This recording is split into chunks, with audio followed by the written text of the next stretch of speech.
कि वहां मैं रहता हूँ।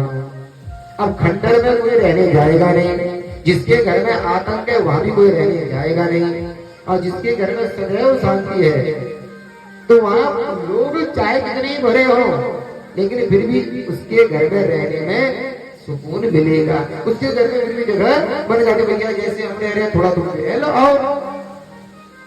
तो उसी प्रकार भगवान कहते हैं कि मैं उन्हीं के घर में रहता हूँ जिनके घर में शांति बनी रहती है, ज्ञान भक्ति वैराग्य जहाँ होता है।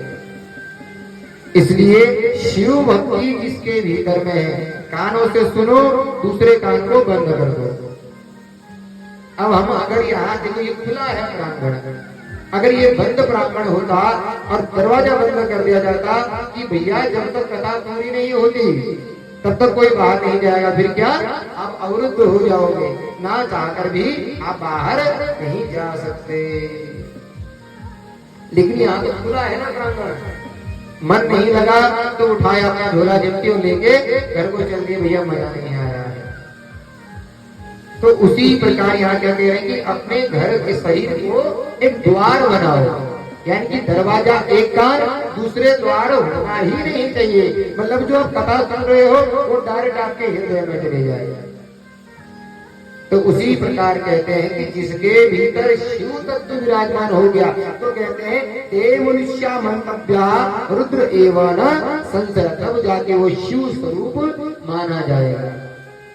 मतलब कथा सुनने के बाद आपके मन में किसी के प्रति ईर्ष्या नहीं होनी चाहिए, द्वेष छल कपट काम क्रोध लोभ मोह ये नहीं है, तो शिव वहां स्वतः विराजमान हो जाएंगे। और भगवान को जहां दिखा भैया इसके हृदय में इतने सारे विकार हैं तो भगवान को कहते हैं हाउसफुल और छोड़ के चले जाते हैं। इसलिए कथा सुनने से कल्याण नहीं होता, कथा को हृदयंगम करने से कल्याण होता है, इसमें कोई संशय नहीं। बोले शिव शंकर भगवान की। सूत जी महाराज कह रहे हैं कि महाराज शिव कथा को तो पहले तो आप पूरी सुनो, शुरू से लेके अंत तक। तो कहने लगे महाराज अगर पूरे दिन नहीं सुन पाते, किसी को भैया पेट दर्द है, किसी को फलाना दर्द है, किसी को वहां जाना है, किसी को यहाँ जाना है, क्योंकि जिंदगी जब तक रहेगी फुर्सत न होगी काम से, है कभी फुर्सत हुई किसी को काम से, कोई कहे कि भैया अब मैं फ्री हो गया जिंदगी भर के लिए। भैया ये नौन तेल लकड़ी के चक्कर हैं, कभी फ्री होने वाले नहीं। इसलिए जिंदगी जब तक रहेगी फुर्सत न होगी काम से,